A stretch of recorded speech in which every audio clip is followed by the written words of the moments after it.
식사들 하셨습니까?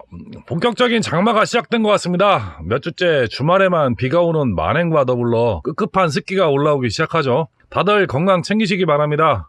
오늘 이야기는 중년인 40, 50대에 처음 오토바이를 입문한 후에 크게 실망하거나 적응 못하고 오토바이 취미생활을 접는 분도 있고 금방 열정이 식는 분들이 생각보다는 많이 있습니다. 이유야 여러 가지가 있기는 한데 제 경험과 주변에서 보거나 들은 이야기로 알아보는 시간을 가져보도록 하겠습니다. 첫 번째는 시트고가 가장 큰 이유일 겁니다. 중요하죠. 진짜 발가락만 달랑달랑 닿으면 진짜 환장하죠. 발가락이라도 닿으면 다행인데 그렇지 못한 분도 간혹 계시죠. 로우 시트로 교환하거나 안장을 깎거나 쇼파를 내리는 등 별의별 방법이 다 있기는 한데 근본적인 해결은 안 되는 문제가 좀 있습니다. 그래서 키가 작으신 분들은 고민이 많은 부분이기도 하죠. 이 문제는 여러 번 이야기했으니까 넘어가도록 하겠습니다. 두 번째는 무게일 겁니다. 오토바이를 세우는데 헉할 정도로 무거우면은 일단 한 소 접고 들어가죠. 달리면 가벼워진다고는 하는데 그런 모델도 있고 달려도 무거운 모델이 있습니다. 또 오토바이는 가벼운데 달리면 묵직해지는 오토바이도 있습니다. 이게 단순히 무게 밸런스 문제는 아닌 것 같습니다. 제 경험상 휠베이스가 길면 길수록 앞바퀴에 실리는 무게가 늘어서 그런지 주행 중 오토바이가 무거워지는 것 같습니다. 이런 느낌의 오토바이들은 유턴이나 코너링에 문제가 좀 있죠. 또 코너에서 약간의 스로틀 개방이나 브레이크 조작으로도 뻘떡 일어서는 현상이 나타나는 경우도 있습니다. 코너에서 이런 현상이 있는 오토바이를 보통은 과부 제조기라고 부릅니다. 엄청 위험한 현상이죠. 이런 현상으로 인해 코스를 이탈해서 대형 사고가 나는 경우가 부지기수로 있습니다. 그래서 오토바이 무게 밸런스에 따른 주행 특성을 잘 파악하셔야 합니다. 입문 초보에게는 파악하기 힘든 일이라서 처음 입문하시고는 오토바이 특성을 파악하실 때까지는 무조건 안전 운행이 이래서 중요합니다. 그리고 오토바이 중심이 쉽게 무너지는 현상이 있는 오토바이는 약간만 기울여도 오토바이가 훅 하고 넘어가는 현상으로 인해서 초보자가 운전을 할 때 제궁하기가 상당히 쉽죠. 제궁 몇 번 하면은 오토바이에 대한 정도 떨어지고 수리하고 수리비 확인하면 눈물도 떨어집니다. 그러면 내가 이 오토바이하고 좀 안 맞나? 하고 엄청 고민하다가 결국 기변하거나 포기하는 경우도 있습니다. 어려운 일이죠. 세 번째는 포지션 문제입니다. 초보 입문자에게는 이게 별것 아닌 것처럼 느껴질 수도 있는 문제인데 오토바이에 적응하다 보면은 가장 불만이 생기는 문제가 포지션 문제입니다. 핸들과 시트와의 거리 문제가 되는 허리 각도, 발 포지션과 밀접하게 관계에 있는 스텝 위치 등의 불만으로 기변하는 경우가 생각보다는 많습니다. 사제품이나 옵션으로 핸들 라이저나 스텝 위치를 바꿀 수 있는 키트가 나오기는 하지만은 안전성 문제나 보기에 그닥 좋아 보이지는 않습니다. 그리고 중요한 점은 근본적인 해결책은 안 된다는 것입니다. 오토바이를 타다 보면 장거리도 다니게 되고 오랫동안 라이딩을 하게 되면은 반드시 라이딩 포지션은 문제가 됩니다. 기본적으로 포지션은 아메리칸 투어링이나 크루저의 포워드 스텝, 투어링과 어드벤처의 미들 스텝, 네이키드나 R차, F차의 리어 스텝으로 나뉘어지죠. 특히 리어 스텝의 오토바이들은 핸들 포지션도 멀고 체중이 앞으로 쏠리는 문제가 있습니다. 이런 자세는 손목과 허리, 목, 어깨에 체중이 실리기 때문에 장거리 라이딩이 엄청 불편하기도 하며 나이가 있는 중년인 라이더에게는 엄청 부담이 되는 자세이기도 합니다. 중전에 이런 네이키드나 R차나 F차를 잘 타는 분도 계시지만은 일반적으로 처음 입문하는 분들에게는 엄청 힘든 것은 사실입니다. 개인적으로는 저는 허리가 아파서 못합니다. 그리고 손바닥이나 목, 어깨, 허리 겁나 아파서 장거리는 꿈도 못 꾸죠. 오랫동안 이런 오토바이를 타시던 분들도 좀 편하게 핸들 라이저를 달거나 편한 오토바이로 기변하는 경우가 종종 있습니다. 시트 높이도 문제지만은 타다 보면은 핸들까지 거리, 스텝 포지션에 따라서 장거리 가는 것도 문제지만은 편하고 안락하게 라이딩하는 방해 요소로 문제가 되기도 합니다. 본인 포지션을 알아보려면은 cycleergo.com에서 대충은 알아볼 수 있습니다. 딱 봐도 포지션에 따라 어떤 기종이 편할지 보이죠? 아주 작은 포지션 변화가 문제가 되겠냐 하실지 모르겠지만은 실제 엄청 중요하게 생각하는 분들도 많고 라이딩 경험이 쌓일수록 중요하게 생각하는 부분입니다. 허리를 숙이고 타냐 아니면 약간 숙여지냐, 허리를 딱 세우고 타느냐, 허리가 뒤로 넘어가느냐에 따라서 라이딩 피로도가 엄청 차이가 날 수 있습니다. 이는 핸들 라이저나 다른 보조기구로도 완벽하게 해결할 수 없는 한계가 분명히 있습니다. 이런 아주 미세한 포지션 변화에 적응 못하면은 기변 마렵게 하는 중요한 요소가 될 수도 있습니다.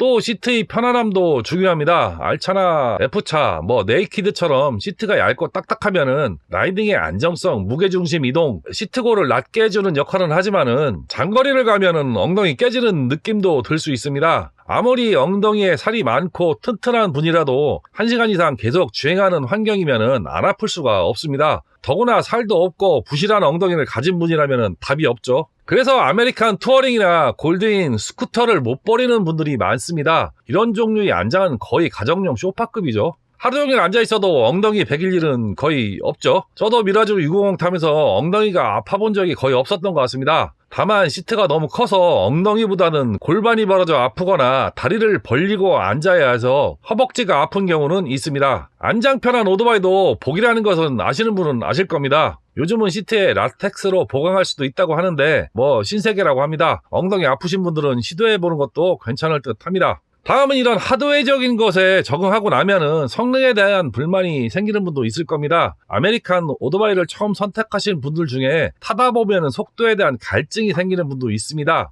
특히 할리 107 엔진 이하는 최고속이 200km를 넘기는 오토바이가 거의 없죠. 이것은 인디안이나 골드윙도 마찬가지이긴 한데 이런 대형 투어링으로 160에서 180만 넘겨도 바람 저항으로 핸들이 털리는 경우도 있을 수도 있고, 특히나 투어링도 아닌 윈드실드가 없는 크루저는 풍압으로 사람이 털리죠. 바람을 정면으로 받아서 핸들도 흔들리고 사람도 못 버틸 정도로 풍압을 받아서 고속주행이 어려운 경우도 있습니다. 다만 R차나 F차는 그럴 일이 없죠. 그래서 주행 포지션이 다른 겁니다. 이런 상황인데 아메리칸으로 속도를 탐낸다면은 오토바이 선택이 잘못된 선택이 되는 겁니다. 이렇게 아메리칸으로 입문하셔서 속도나 성능에 대한 갈증을 느끼시는 분이면은 반드시 기변을 하게 되죠. 그런데 속도에 대한 갈증으로 같은 투어링이나 골드윙으로 가시면은 100% 실패하는 거죠. 골드윙도 아마 200km가 거의 안 나오죠.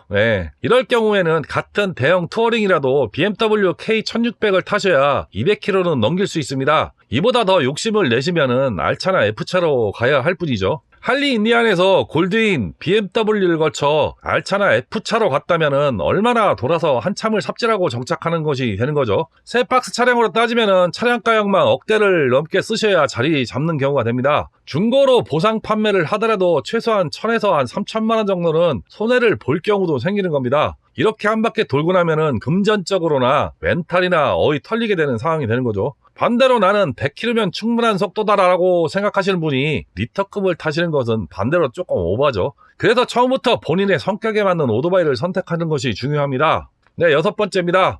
정비 관리 문제로 기변하시는 경우도 간혹 봤습니다. 이런 경우는 중고 오토바이를 처음 타시는 분들에게 많이 나타나죠. 새 차라면 고장도 정비도 문제가 그렇게 안 됩니다. AS가 일정 기간 되기 때문에 입고만 시키면 해결되는 경우가 많습니다만은 중고는 고장나면 바로 내 돈으로 수리를 해야 합니다. 아무리 똥차라도 수입차는 수입차죠. 부품값 무시 못하고 수리 공임도 만만치 않습니다. 그런데 수리 경험이나 오토바이 수리를 안 해본 입장에서 누구를 믿어야 할지, 어떤 정비사를 믿어야 할지 막막하죠. 주댕이만 살아있는 정비사 만나면 진짜 환장합니다. 한번 뜯으면 너트 볼트가 한 주먹씩 남는 경우도 다반사고요. 수리를 했는데 같은 고장으로 반복 수리를 하는 경우도 생깁니다. 그러면 마음고생하기 시작하는 거죠. 한두 번 이러면 정 떨어지고 오토바이가 못 믿어서 어디 라이딩도 멀리 못 갑니다. 제가 한동안 그랬습니다. 안 당해보면 모르는 고충이죠. 그렇게 싸게 저렴하게 날리고 다른 오토바이로 기변을 하게 됩니다. 아니면 정 떨어져서 오토바이를 접는 경우도 생깁니다. 이런 경우를 바접이라고들 많이들 하죠. 그래서 처음 입문하신다면은 저렴한 오토바이나 수리비가 저렴한 저배기량 기종으로 입문하라고 충고를 드리는 이유가 바로 여기에 있습니다. 그리고 이런 마음고생을 안 하시려면은 새 차나 박스차로 입문하시는 것을 추천드립니다. 아무것도 모르는 입문 초보가 가격 싸다고 오래된 연식의 수입 오토바이나 수입 생산이 단종된 화석 오토바이를 첫 입문용으로 선택하는 것은 그냥 망하자고 하는 것과 같습니다. 수리하고 고치고 정상 컨디션 만들어 놓으려면은 새 오토바이보다 비용이 더 들어가는 경우도 허다합니다. 이런 경우를 센터에서 봉 잡았다고 표현을 하죠. 다른 말로는 VVIP 호구 잡았다고 좋아라고 합니다.